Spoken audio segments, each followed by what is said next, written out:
as currency for the most part. It's a speculative investment. And then now you have interest rates going up. That's affecting everything that's speculative, and everything, they're all going belly up. But the idea behind it, people want a decentralized currency that's not controlled by the government. And so this is the reason why they created it in the first place. And the idea behind it is that, you know, we could put it in this decentralized form where we all agree that this is money and it's not being influenced by anyone else, and you can exchange it. And with Bitcoin, there's a limited amount of it, right? So there's a benefit in that you really can't like raise it, and you can't make more of it. This is it. And you know, you can exchange it, and its value is determined by the people, but it fluctuates so wildly. That's right. It doesn't act like a stable currency. Even if we're super kind and you know, we try to steel man their position, there are wild swings, and it's hard to treat something that swings that wildly as a stable currency, because it's not. It's more of an investment than a stable currency. Do you think the wild swings are because it's manipulated, because people that control fiat currency don't want it to ever be stable? Is there any evidence of that? No, I think people who got in early on crypto, a lot of them probably made a lot of money on crypto. And then you have this boom cycle where people get into it, here's the new hot thing, more people invest, and then eventually, you know, the rug gets pulled out from underneath them, and the people who came in originally may have made a lot of money, but everybody who came in later bought too late, and they're going to lose money on their investment. So Jamie's a big crypto guy. He knows a lot of shit about this. All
same justification that Trump did, some COVID justification, like, hey, the economy's rough, people are struggling, we're going to wipe out some of this. And what happened was it went through the court system. A couple of courts said this is totally legal, and then it just got to a court now that said, no, this is not legal, we're going to slap it down. And so it didn't work, but under the 1965 Higher Education Act, he actually does have the right, the education secretary has the right to wipe the debt slate clean, because the federal government owns about 90% of student debt. So they already have the authority, but I don't think Biden used the most straightforward interpretation of the law in order to do it.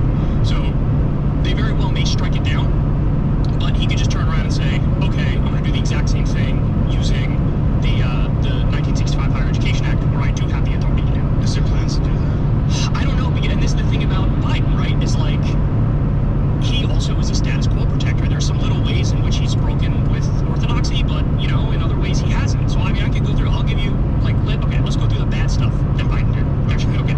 So, he ran on him, I guess, back in the Iran deal, because Iran, they were, you know, Obama made a deal with the Iranian government, hey, we sanctioned you, we're holding your money, we'll give you back your own money if you promise you're not going to create a nuclear weapon, and we'll allow the IAEA, the International Atomic Energy Agency, to go in there and regulate and make sure you're not building a nuclear weapon. They agreed to it, the deal was fine, the UN comes out and says every time we go and follow up, they're following the deal to a T.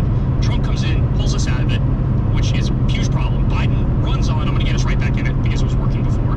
Now he's president, he didn't get back in it. And so now we're talking about, you know, regime changes on the table again with Iran. We might have a war with Iran, all because Biden didn't want to hop back in this deal. I mean, Trump is primarily to blame because he pulled out of it, but then Biden said he was going to put us back in, he didn't put us back in. Okay, so that's one thing he did, which I hate. Afghanistan, I gave him credit earlier for pulling the troops out of Afghanistan, but the thing that he's doing now is horrendous, because he is sanctioning Afghanistan and keeping billions of dollars of their money from their central bank. We just stole it, and we're holding it. The U.S. is holding it. And of course, the reason he's doing that is because he doesn't want the Republicans to hit him and say, if he releases that money, then they're going to say, oh, Biden's funding the Taliban.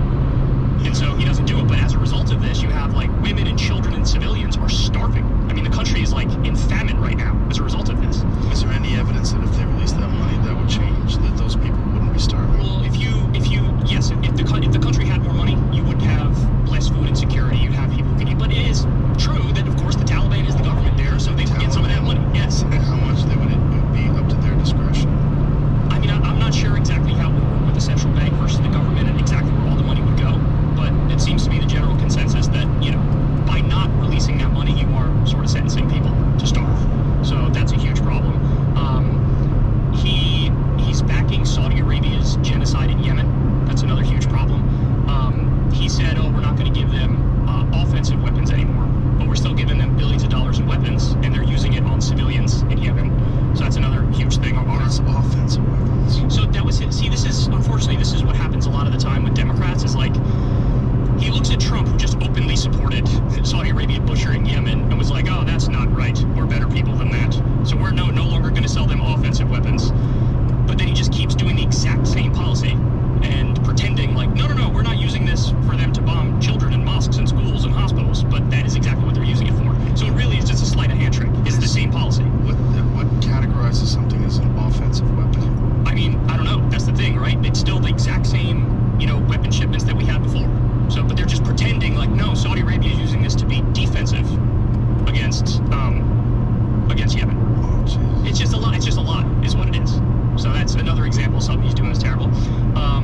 Also, Trump got a lot of shit for the border and, you know, trying to build a border wall, and a policy called Remain in Mexico, and a policy called Title 42, which is the pandemic policy where if somebody comes in to the country illegally, there's no due process. We just ship you right out because we're like, look, it's a pandemic, you don't get due process. So it's an emergency, we're going to ship you out.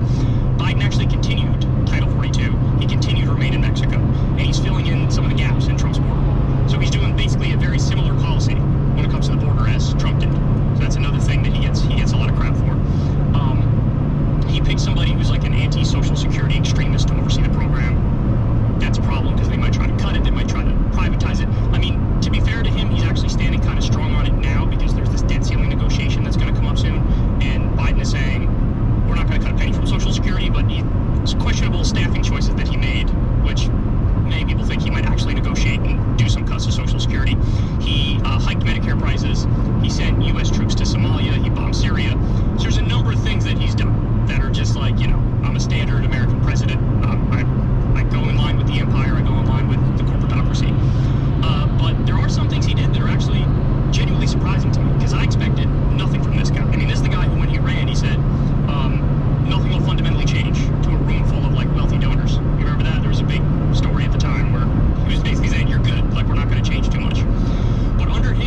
and so she sold out to them, and she cloaks it in like, I'm being principled, but it's not about that. It says Kristen Sinema formally enrolls in the party of Wall Street and Big Pharma. The senator switched to independent, aligns her more completely with the special interests that she has so diligently represented since coming to the chamber. Trying to get paid? That's right. Another thing, so Biden announced pretty recently that he's going to pardon federal weed offenders for simple possession. Now, nobody's actually in prison. Right, that's the problem. But there were 4,000 people who now are going to wipe that from their record, so they'll be able to get a fucking job, which is nice. And then also he said they're gonna likely deschedule it or reduce the scheduling. So right now it's Schedule 1, and you know how absurd that is. So they're either going to take it off that list or they're going to make it like Schedule 2 or 3. Yeah. So they're going to do that. When's that supposed to take place? Well, he announced the process where they're going to, do some sort of, I don't know, some investigation into it, and at the end you're going to have one of the heads of the agencies come out and give his conclusion. But it's pretty well established. It's either going to be off the schedule list or it's going to be reduced. It's the most preposterous thing we have going. Beyond stupid. Yeah. Beyond stupid. I mean, you have so many states in the country where it is legal. Yeah. Canadian province experiments with decriminalizing hard drugs. Yeah, I have seen that. That's British Columbia. Yeah, so up to 2.5 grams of such drugs, as well as methamphetamine, fentanyl, and morphine. Canada's federal government granted the request by the West Coast province to try out the 3-year experiment. Well, the state of Oregon decriminalized everything. Like, you can get steroids, mushrooms, LSD, everything's decriminalized. I think that's the right thing to do. I think it's the right thing to do, too. It's just trying to sell that to people that are terrified of their children doing drugs. That's what's weird about it. Like, the idea that a grown adult should be prohibited from using something that other grown adults disagree with is ridiculous. Yeah. As long as you can drink alcohol and take prescription medication that can kill you, like, why are we telling people what they can and can't do with their body? Yeah. I mean, especially when there's evidence, with things like marijuana, for example, or psilocybin, which has tremendous therapeutic benefits to people with PTSD, soldiers, people that are dying, that, like end of life anxiety, and yeah. So I'm sure you've seen the numbers on fentanyl deaths. It's like we have 100,000 overdoses a year now. Yeah. I think even one year was maybe 110,000. And what's interesting about that is the only reason that's happening is because we did that crackdown on the pain pills, because about 30,000 people were dying every year from the pain pills. And so they said, oh my God, this is a crisis, we got to stop it. So they cracked down on those pain pills. Doctors are less able to prescribe that. And then those people who were on the pills decided, now I got to go to the black market and get heroin. And some of that heroin is laced with fentanyl, and that's what's leading to people dying. So you take this thing where people mean well, it's like they want, I want to help the addicts, we got to get them off this stuff, let's ban it, let's crack down. But the unintended consequence of that was now fentanyl's the killer, and it's an even worse killer.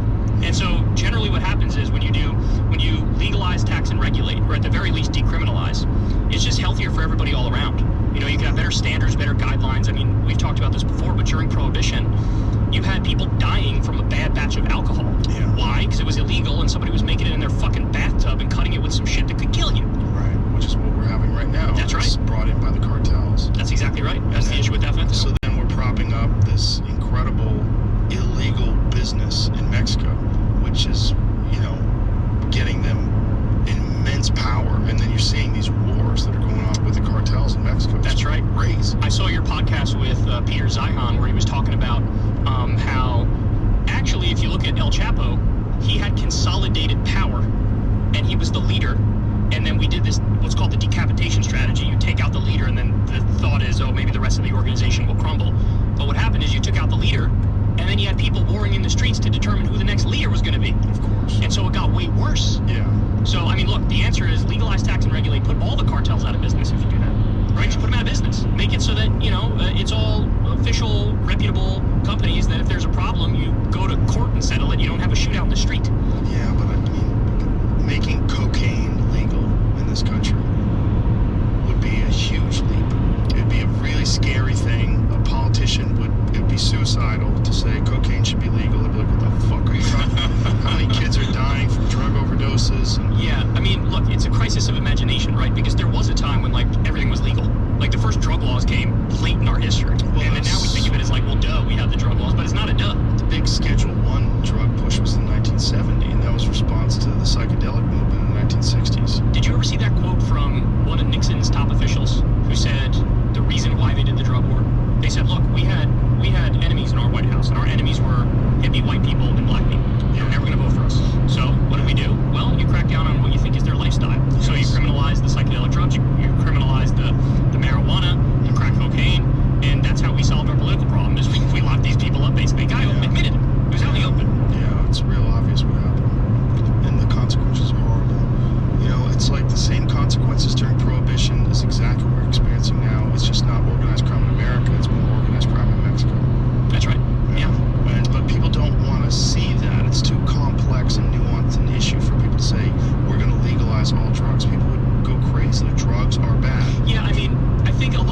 hinges on that regulation part, because it's legalize, tax, and regulate. And if you regulate it effectively, what you're doing is you're taking like a safer version of all the different drugs and allow them to get on the market. Like, I'm not saying you should be able to go to the store and get, you know, fucking crystal meth or crocodile, right? These are drugs that by their very nature, the way they're made, like you could rot your teeth out of your mouth with crystal meth, or you take crocodile, which is like poor man's heroin, and your fucking flesh rots off. We've seen those ours.